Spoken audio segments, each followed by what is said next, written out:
De Radio María. Comenzamos hoy este programa llamado Explicación del Catecismo de la Iglesia Católica, en el que esperamos desarrollar desde el punto primero del Catecismo hasta el 2865, en el tiempo que Dios nos permita, esperamos desarrollar todos los contenidos del Catecismo. Y en este primer día queremos hacer una exposición introductoria a la explicación del Catecismo. En el inicio se nos ofrece el texto de la Constitución Apostólica, que tiene el nombre Fidei Depositum, con la que se promulgó el catecismo que queremos explicar, que vamos a explicar en este espacio. Tiene este título, Fidei Depositum, el depósito de la fe, para la publicación del Catecismo de la Iglesia Católica, escrito en orden a la publicación del Concilio Ecuménico Vaticano II, Juan Pablo Obispo, siervo de los siervos de Dios, para perpetua memoria. Bien, pues esta es, digamos, la Constitución que acompaña al Catecismo y que podéis, según lo comparáis, estoy hablando del Catecismo Mayor, no del compendio del Catecismo, que fue publicado posteriormente. Pero, digamos, la publicación del Catecismo de la Iglesia Católica fue introducida con esta Constitución en la que se promulga.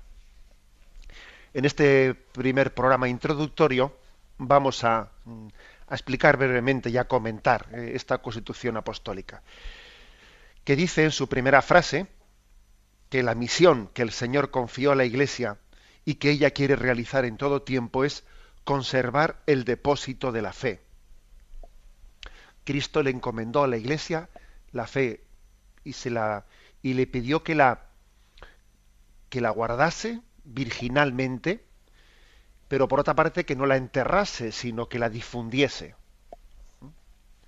Nosotros podríamos pecar de dos formas contra ese depósito de la fe. Una es la de deformarlo conforme a nuestras ideologías, conformarlo conforme a el espíritu de cada tiempo y de cada momento, hacer de ese depósito de la fe casi pues un espejo de nuestra subjetividad, y eso obviamente sería pues un pecado grande contra el depósito de la fe.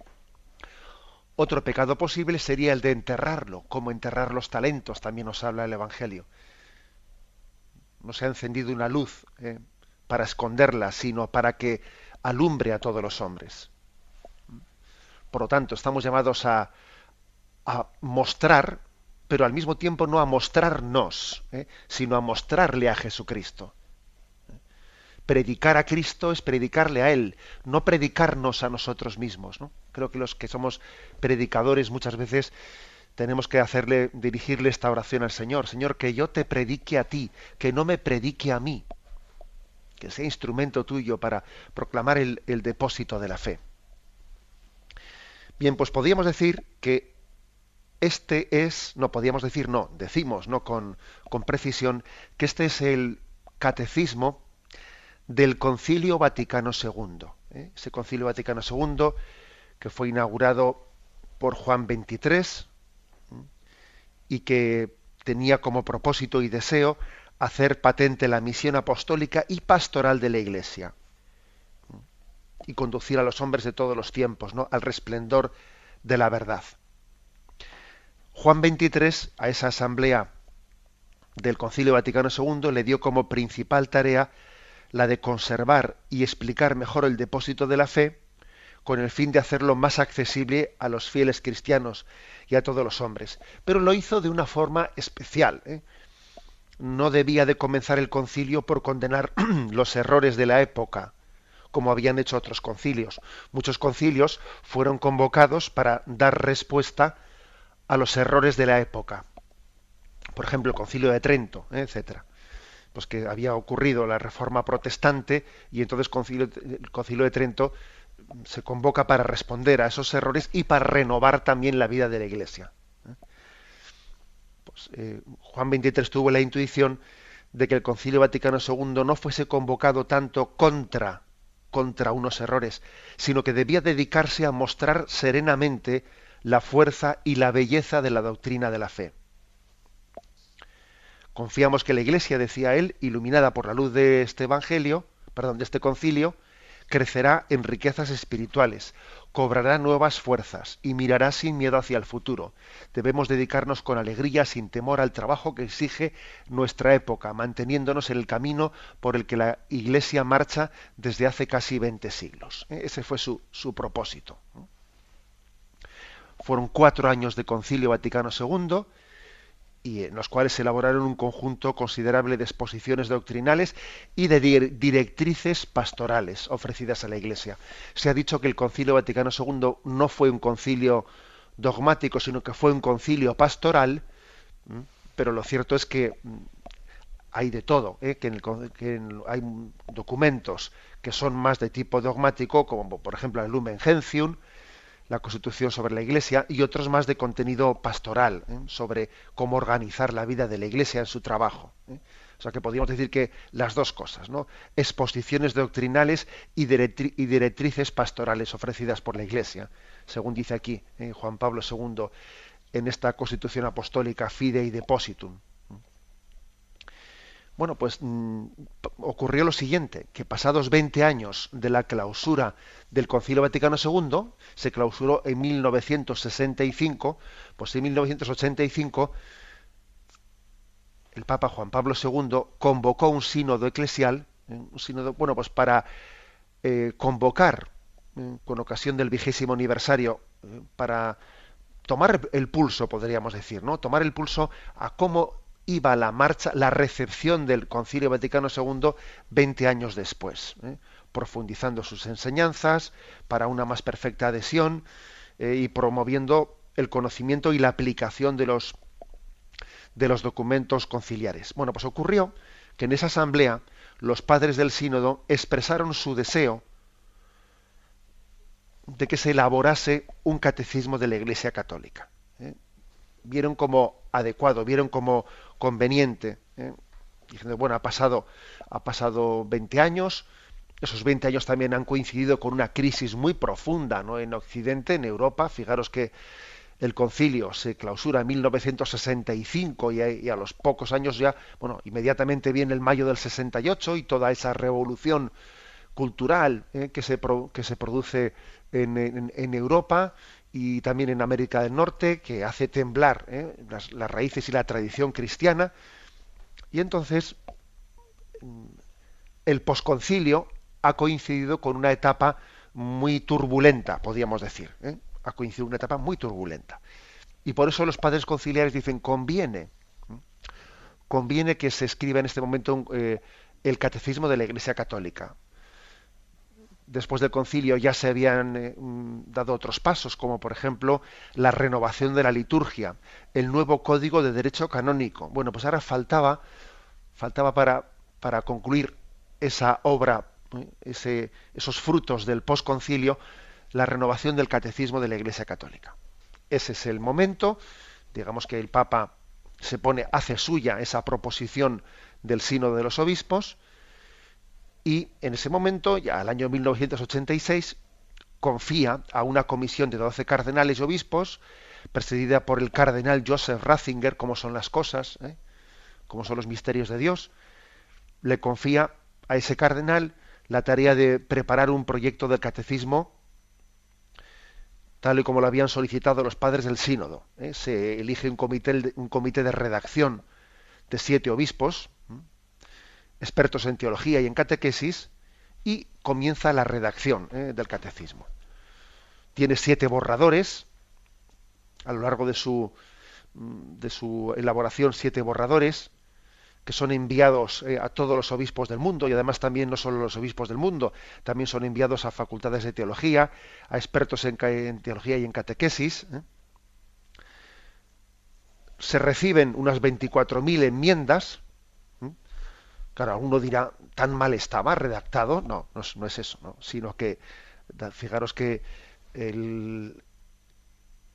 la exposición, el catecismo de la Iglesia Católica, pues tiene muchísimas expresiones que pueden ser matizadas, esta expresión decirlo con más precisión, ¿no? Las 24.000 enmiendas son aportaciones de todos los obispos, ¿no?, de la Iglesia Universal, pues para el enriquecimiento y la fijación más exacta de los términos con los que se expresa la fe. La práctica totalidad de esas 24.000 enmiendas fueron asumidas para mejorar el texto. Y hay que decir que, por cierto, fue redactado en francés. El idioma con el que se hizo todo ese trabajo a nivel universal fue el francés. Porque tenemos que reconocer que el latín pues se había perdido mucho ya como lengua vehicular.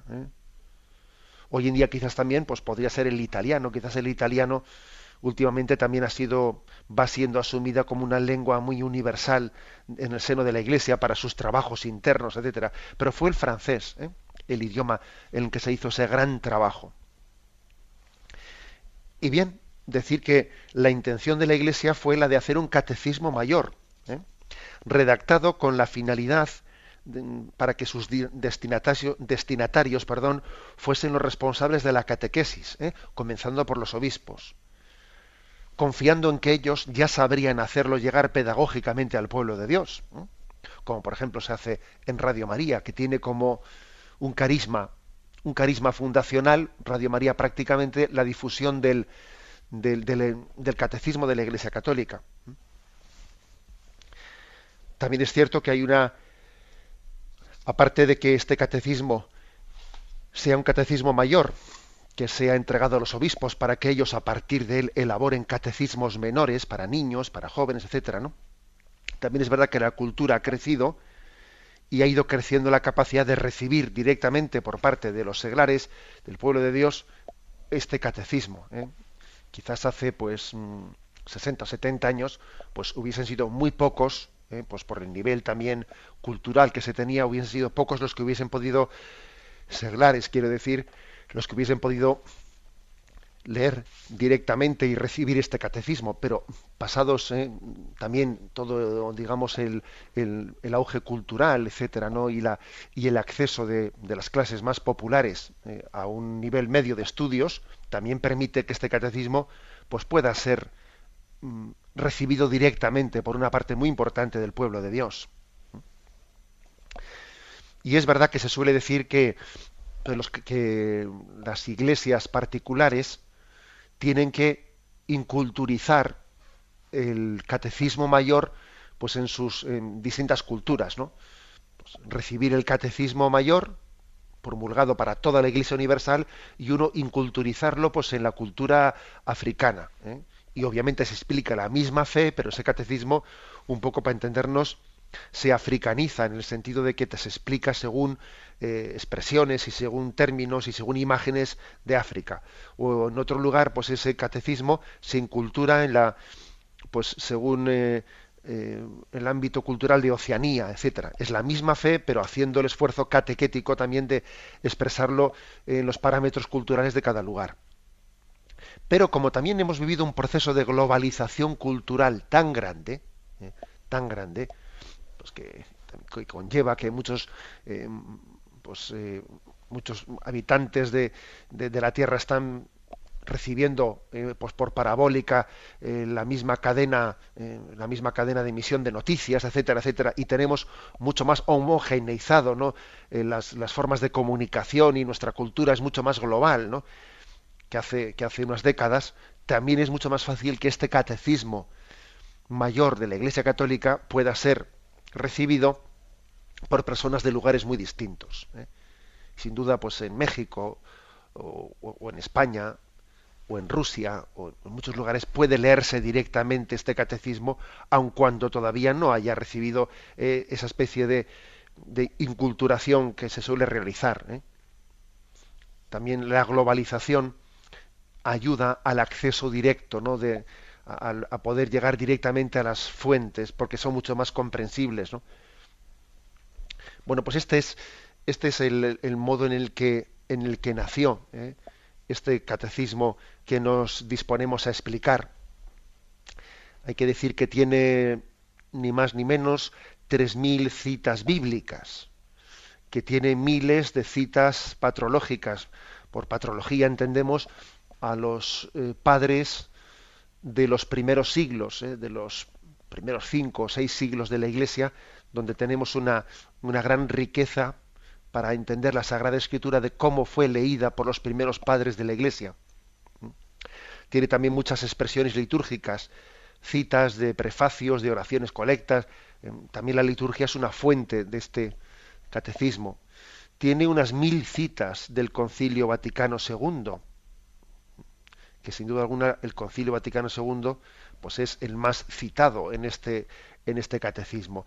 Es pues una riqueza inmensa en sus fuentes, de manera que quien tenga pues esa perseverancia del estudio del catecismo de la Iglesia Católica se va a enriquecer bíblicamente, va a conocer el Concilio Vaticano II, se va a asomar a los santos padres de la Iglesia, se va a familiarizar con la liturgia. Nunca en la historia de la Iglesia se había elaborado un catecismo tan amplio, tan rico y tan revestido de sus fuentes, fuentes bíblicas, litúrgicas, patrológicas. Hay que decir que jamás la Iglesia había hecho un esfuerzo tan grande como en la elaboración de este catecismo, y sin duda alguna es la mejor educación que podemos recibir en nuestro seguimiento de Jesucristo. Tenemos un momento de reflexión y continuaremos enseguida.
Escuchan el programa Catecismo de la Iglesia Católica con Monseñor José Ignacio Munilla. Estamos comentando en este programa la Constitución Apostólica Fidei Depositum, con la que Juan Pablo II promulgó este catecismo que nos disponemos a explicar, el Catecismo de la Iglesia Católica.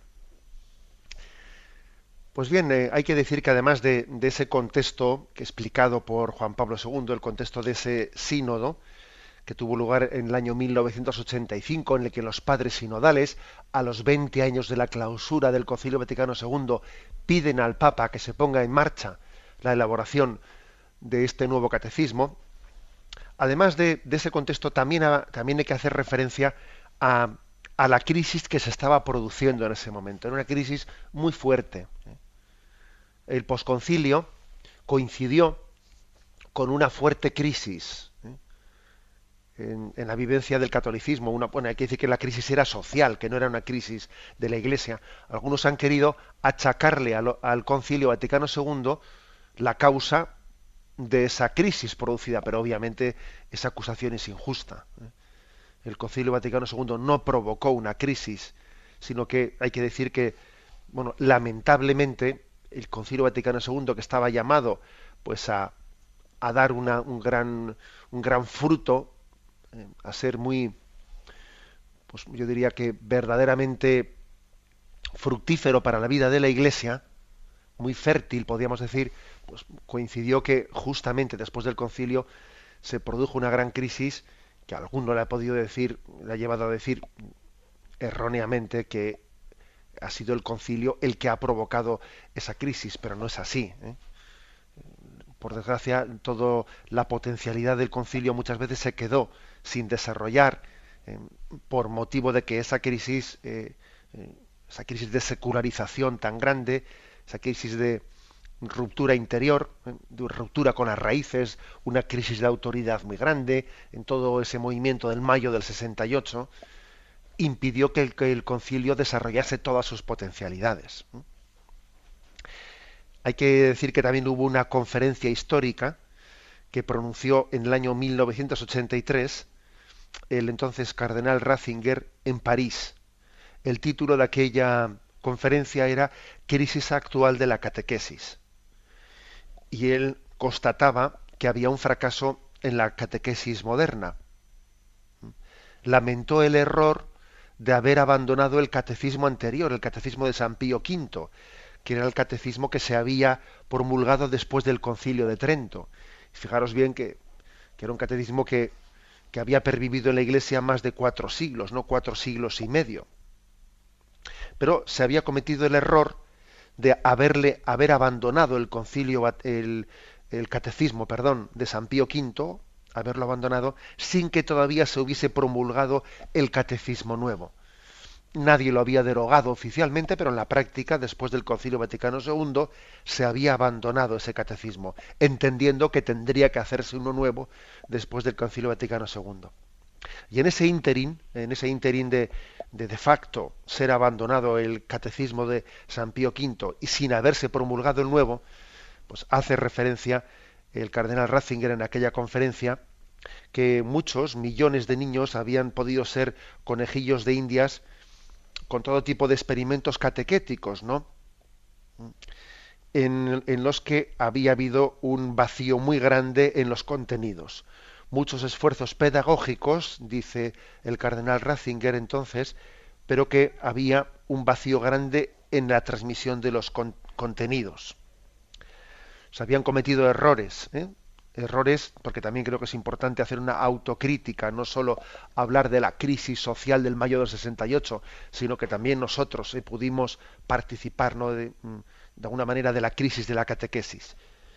Se cometieron errores como hacer una dicotomía entre ortodoxia y heterodoxia, es decir, como si de alguna manera, ortopraxis, he dicho mal la palabra, era como hay que hacer una opción, ¿no? La opción de entre si ser ortodoxo, es decir, limitarse a seguir o a repetir fielmente, ¿no?, los contenidos dogmáticos de la tradición de la Iglesia, o la ortopraxis, que se llama, ¿no? Por ortopraxis se entiende pues no preocuparse tanto por las doctrinas, no preocuparse tanto por las teorías, sino preocuparse porque nuestra vida y nuestras opciones sean conformes al Evangelio, ser coherentes, ¿no? Entonces, con qué facilidad en ese momento se hizo como una dicotomía entre ortodoxia y ortopraxis. ¿Qué es mejor? ¿Ir a misa, estar rezando, ser cumplidor de los mandamientos? ¿O por el contrario, aunque uno no vaya a misa o no rece o no sea cumplidor, ser solidario con los pobres, ser una persona entregada al necesitado? Es decir, fue un gran error de ese momento el contraponer ortodoxia y ortopraxis, cuando resulta que en la vida de la Iglesia ambas dos están llamadas a conjugarse perfectamente, ¿no? La coherencia de vida tiene que estar sustentada y basada en una adhesión firme al depósito de la fe. Ortodoxia y ortopraxis tienen que ser una sola cosa. Por eso esa oposición entre teoría y experiencia pudo hacerle daño a la catequesis, a la catequética, según decía el cardenal Ratzinger en esa conferencia. Bien, pues él decía que esta crisis se había traducido en construir una catequesis demasiado circunscrita a las experiencias subjetivas, olvidándose de transmitir los contenidos de la fe. Tan preocupados, ¿no?, pudimos estar en esos 20 años después del concilio en cómo decir las cosas, que pudimos olvidar en qué transmitir, en los contenidos objetivos que debieran ser transmitidos, ¿no? Decía el cardenal Ratzinger que la catequética ha podido reducirse inadecuadamente a una técnica de expresión experiencial, ¿no? Y dice, ojo, tengamos cuidado porque lo importante es, en primer lugar, transmitir los contenidos objetivos de la fe. Y para eso hay que servirse también de la propia experiencia, pero que la experiencia no sustituya a los contenidos objetivos que tenemos que transmitir. Cuando se tiene claro lo que creemos, el Señor nos dará imaginación para ver cómo transmitirlos y qué ejemplos utilizar y qué modos concretos para hacer cercana ese contenido de la fe. Es más importante el qué que el cómo. El qué, es decir, en qué creo, cuál es nuestra fe, cuál es el credo. Bueno, pues este fue digamos, un juicio crítico que hizo el cardenal Ratzinger allá por el año 1983. Como veis, 2 años antes solo de que Juan Pablo II convocase aquella asamblea sinodal, en la que los obispos pidieron que se elaborase ese catecismo. Luego no era únicamente cosa del cardenal Ratzinger, es que había una conciencia clara de que la Iglesia necesitaba un depósito de la fe, un referente al que mirar todos para no subjetivizar la fe. Bien, pues en ese contexto fue también en el que el año siguiente, el año 1984, se publicó el famoso libro Informe sobre la Fe.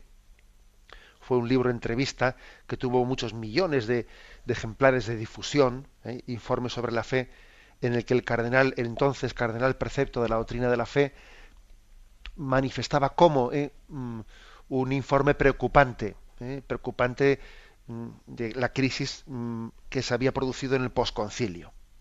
También este libro, Informe sobre la Fe, sin duda alguna, estaba ayudando a la concienciación de la necesidad de ese catecismo, para que de alguna manera se pudiese salir de esa crisis. Crisis que algún oyente puede decir, bueno, pero exactamente en qué podía consistir esa crisis posconciliar. Pues quizás en unos intentos de explicar los misterios de la fe, pero con el riesgo de reducirlos a lo que es racionalmente aceptable por la sensibilidad del momento presente. Quizás el error principal de nuestro tiempo no consiste tanto en negar algunos dogmas concretos, cuanto yo creo que la herejía de nuestro tiempo es más bien no tanto negar dogmas, sino vaciarlos de su contenido, reduciéndoles pues como si fuesen un mero género literario que niega un contenido histórico, un contenido objetivo, y reduce esas formulaciones de la fe como si fuesen un mero símbolo. Pues por ejemplo, la Eucaristía, ¿no? La Eucaristía no es que Cristo esté realmente presente en su cuerpo y en su sangre, ¿no? Las especies del pan y el vino. No, la Eucaristía es como un símbolo del compartir la mesa, es un símbolo de la fraternidad.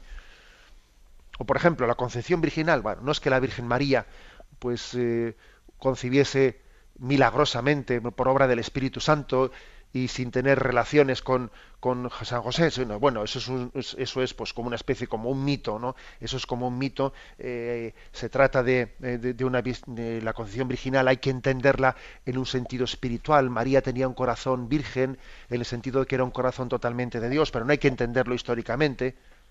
O por ejemplo, el pecado original. Bueno, el pecado original no es que Adán y Eva cometiesen un primer pecado que luego ha sido transmitido, sino que el pecado original quiere decir que todos de alguna manera estamos como contagiados del pecado del mundo, que nos afecta a todos. O por ejemplo, el tema de los ángeles. Bueno, pues los ángeles no hay que entender como que sean seres reales y existentes, sino que son como una especie de pues una escenificación, ¿no? Un símbolo, ¿no?, de la presencia de Dios que te acompaña. Y lo mismo el demonio, no es que el demonio exista, sino que es como una personificación del mal del mundo, etcétera, etcétera, etcétera. Es decir, el error principal de nuestro tiempo no consiste tanto en negar algunos dogmas, sino en el fondo en creer en todos los dogmas, pero vaciándolos de contenido. A uno le parece muy bonito pues el Evangelio, pero no es que él crea en la historicidad de los milagros. Incluso dice que la resurrección de Jesucristo, bueno, pues sí, él cree en la resurrección, pero no en el sentido de que el cuerpo de Cristo resucitase y el sepulcro quedase vacío, sino que bueno, es en un sentido en un sentido más bien espiritual y no en un sentido de acontecimiento histórico. Este es el riesgo. Este es el riesgo. De alguna manera de vaciar el contenido de la fe y convertirla meramente en un símbolo, en un símbolo. Es como desencarnar la fe, deshistorizarla, reducir el Evangelio y reducir la fe católica a una simbología sugerente para nuestra vida ética, para nuestra vida moral, pero no poner en el centro de la fe los acontecimientos salvíficos, los acontecimientos salvíficos por los que Cristo nos trajo la salvación al mundo. Bueno, pues este era básicamente el contexto de crisis. El contexto de crisis que también se manifestó allá por el año 1969, creo recordar, con el famoso catecismo holandés que requirió una intervención de Pablo VI para afirmar la fe católica en torno a aquel catecismo. Y llega el momento en el que la Iglesia dice, vamos a formular nuestra fe entre todos. Todo el colegio episcopal del mundo se une en un acto magisterial pues muy importante para afirmar la fe de la Iglesia en el catecismo, para que todo católico pueda saber cuál es su fe. Por encima de subjetivismos, por encima de errores, por encima de muchas confusiones, ¿cuál es nuestra fe católica? Tenemos un momento de reflexión y continuamos enseguida.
Continuemos en este programa haciendo una presentación del Catecismo de la Iglesia Católica.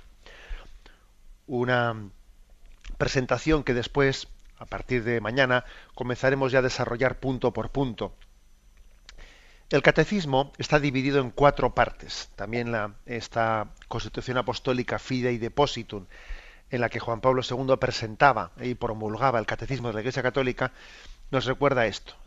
Ha seguido, digamos, el método tradicional a la hora de exponer el catecismo en 4 partes. También así el catecismo anterior, el de San Pío V, tenía 4 partes: el credo, la sagrada liturgia, los sacramentos en primer lugar, el obrar cristiano, o sea, los mandamientos, y finalmente la oración cristiana. Pero al mismo tiempo el contenido se ha expresado de una forma nueva, con el fin de responder también a los interrogantes de nuestra época. Este es el motivo por el que de vez en cuando los catecismos se renuevan. Se renuevan porque los catecismos no sólo se limitan a recoger la fe, sino que también lo hacen intentando responder a las dudas de la época en la que son escritos. Con lo cual, pues pasado un tiempo, pasados unos siglos o pasados X tiempo, se renueva el catecismo mayor, ¿no? ¿Cuánto tiempo podrá durar este catecismo que fue promulgado en 1991 o 92? Ahora mismo estoy dudando de la fecha. Pues no lo sabemos. No sabemos si durará tanto como el catecismo anterior, que duró casi 4 siglos y medio. Pero sí que obviamente está hecho con vocación de permanencia, de permanencia. No es una obra que sea hecha para unas décadas, no. Un catecismo mayor es una gran obra, y por eso incluso algunos dicen que el fecundo pontificado de Juan Pablo II, posiblemente una de las huellas más grandes que habrá dejado para la historia de la Iglesia, sea un catecismo de la Iglesia Católica, que durará, pues Dios sabrá, pero sin duda alguna durante muchos pontificados. Bueno, pues se articula en 4 partes el catecismo. Fijaros que es fe, credo, primera parte. Segunda parte es sacramentos o liturgia.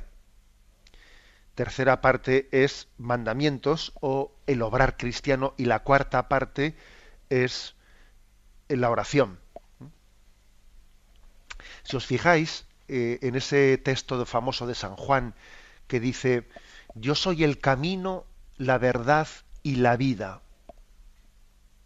Nadie va al Padre sino por mí. Camino, verdad y vida. Estas 3 descripciones de quién es Jesucristo también están muy gráficamente expresadas en el catecismo. Yo soy el camino.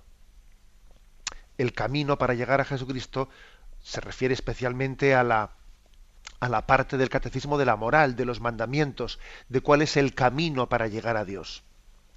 Yo soy la verdad, y especialmente se refiere al credo, a cuál es la fe que profesamos, ¿no?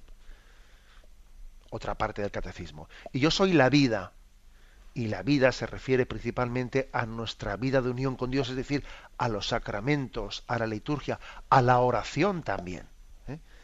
Camino, verdad y vida vienen como a ser el compendio del catecismo. A veces se han descrito el catecismo en 3 partes, que son credo, sacramentos y mandamientos, pero a veces también se le ha añadido una 4ª parte, que es la de la oración.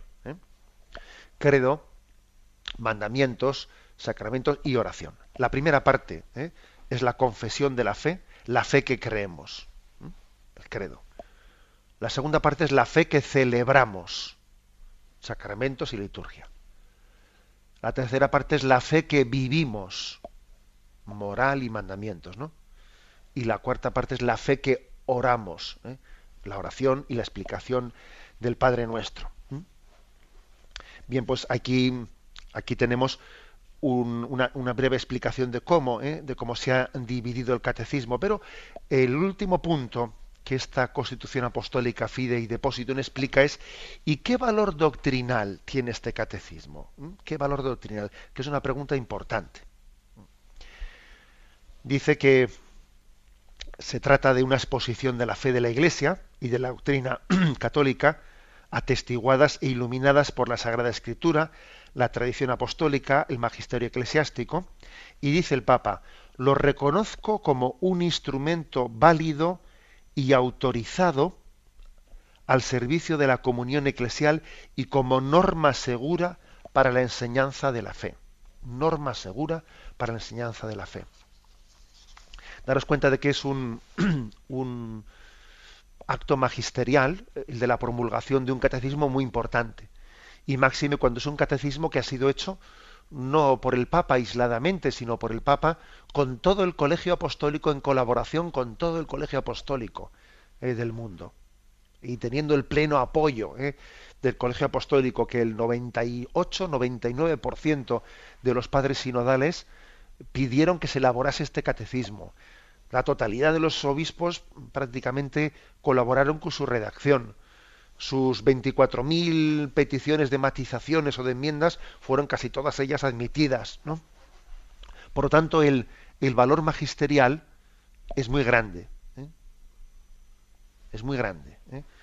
También para enfatizar esto, quisiera mentar en el año 2010, con motivo de la clausura del año sacerdotal,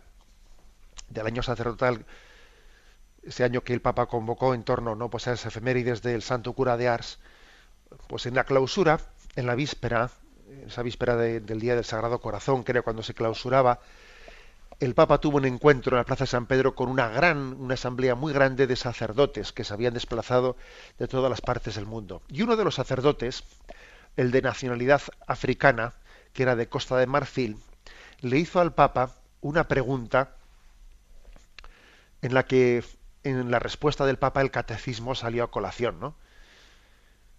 Este sacerdote le preguntaba al Papa: bueno, usted es un Papa teólogo, mientras que nosotros pues no seguimos la teología tan de cerca, ¿no? Y le preguntaba: sin embargo, nos parece que se ha creado una fractura entre teología y doctrina, y también entre teología y espiritualidad. Se siente la necesidad de que el estudio no sea totalmente académico, sino que alimente nuestra espiritualidad. Sentimos esta necesidad de modo especial en el ministerio pastoral. A veces la teología no parece tener a Dios en el centro y a Jesucristo como primer lugar teológico, sino que parece más bien adherirse a los gustos y las tendencias generalizadas. Y la consecuencia es la proliferación de opiniones subjetivas que permiten que se introduzca también en la Iglesia un pensamiento no católico. ¿Cómo evitar la desorientación en nuestra vida y en nuestro ministerio? Nos sentimos descentrados, le decía este sacerdote al Papa. Y el Papa le contestó, y le contestó con una respuesta, pues la verdad es que muy potente, ¿no?, muy bien argumentada. No la voy a leer entera porque era bastante extensa, ¿no?, pero es una lectura digna de ser estudiada, porque hace como una análisis de la crisis, ¿no?, crisis de esa arrogancia de la razón.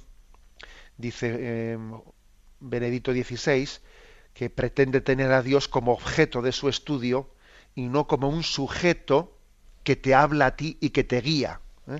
Dice, es como si alguien pusiese encima de la mesa un cuerpo para diseccionarlo y yo lo estoy tratando a Dios como si fuese un objeto, y esto sí, esto no, esto me convence, esto no. No, Dios no es un objeto para que tú lo estudies, sino que es un sujeto que te habla y te pide tu conversión.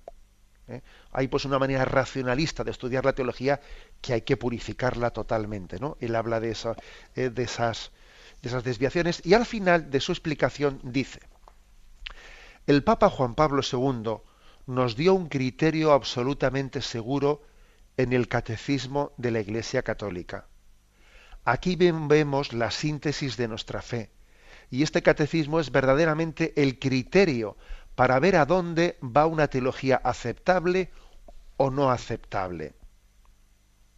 Por tanto, recomiendo la lectura, el estudio de este texto, y así podemos avanzar en una teología crítica en el sentido positivo, es decir, crítica ante las tendencias de moda y abierta a las verdaderas novedades, a la profundidad inagotable de la palabra de Dios, que se revela nueva en todos los tiempos, también en nuestro tiempo. Bueno, lo que me parece muy importante es que el Papa diga que el catecismo de la Iglesia Católica es el criterio para ver dónde está la teología aceptable o no aceptable.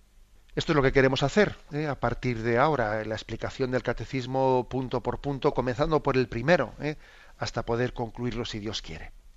Y ahora damos paso a la intervención de los oyentes. Podéis llamar también para formular vuestras preguntas al teléfono 917-107-700.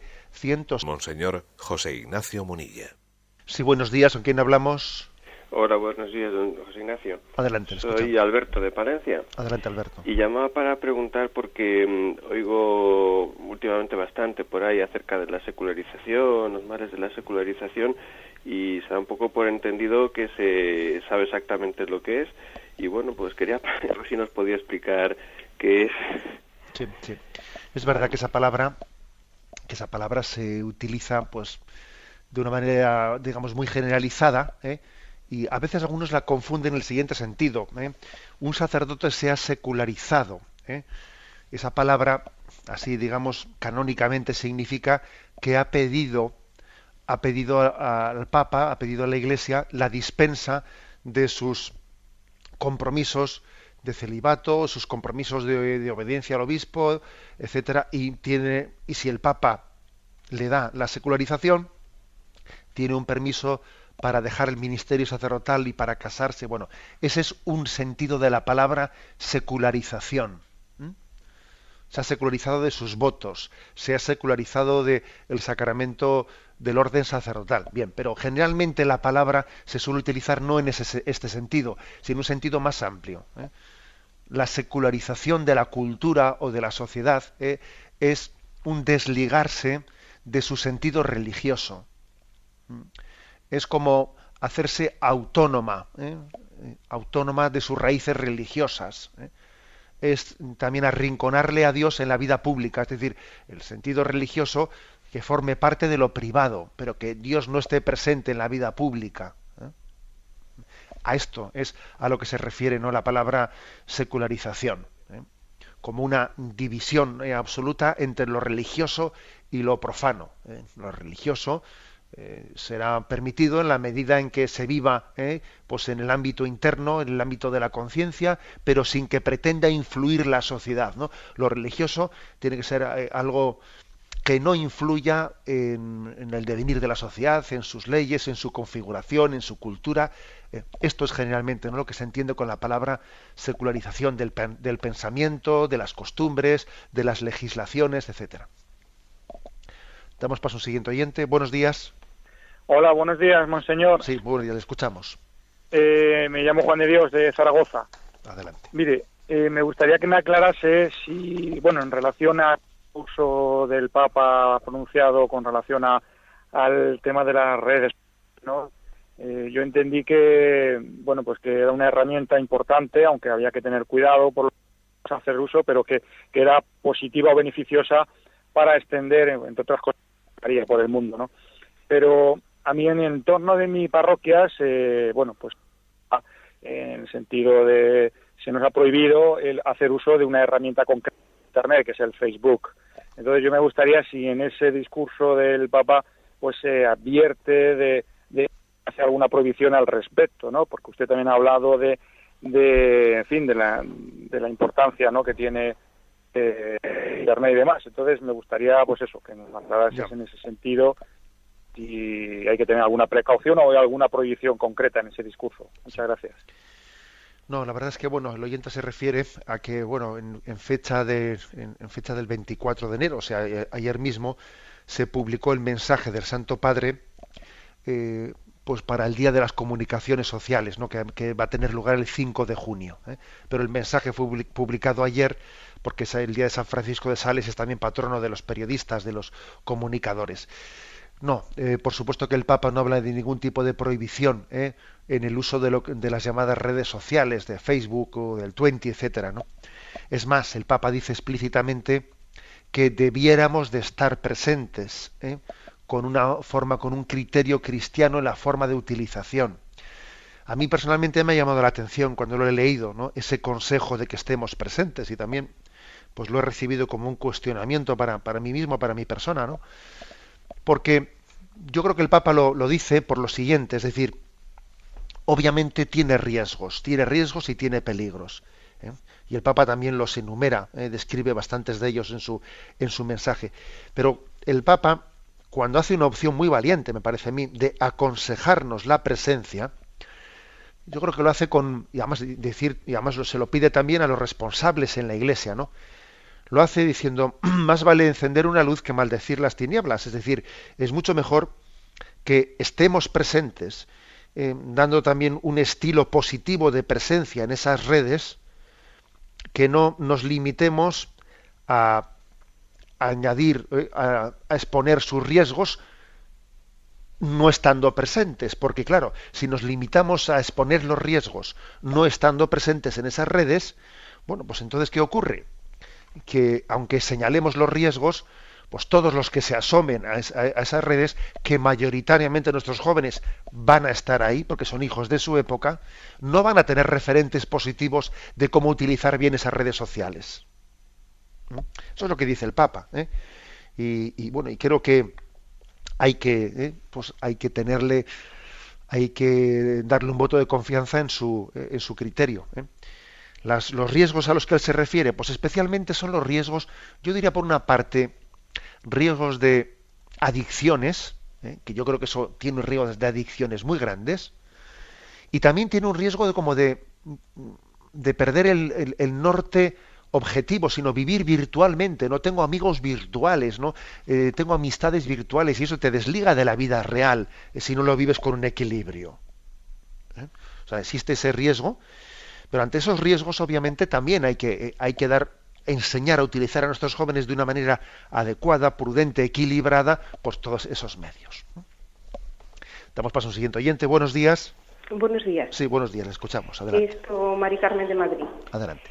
Sí, yo llamaba para hacer dos comentarios. Al tema de los teólogos, yo ando mucho en la red buscando información y yo siempre asociaba teólogo con sacerdote. Y me da la impresión de que muchos teólogos que no son sacerdotes, licenciados en teología, y me da la impresión de que la mayoría son ateos, porque es como que vienen a intentar siempre demostrar la no existencia de Dios, no sé.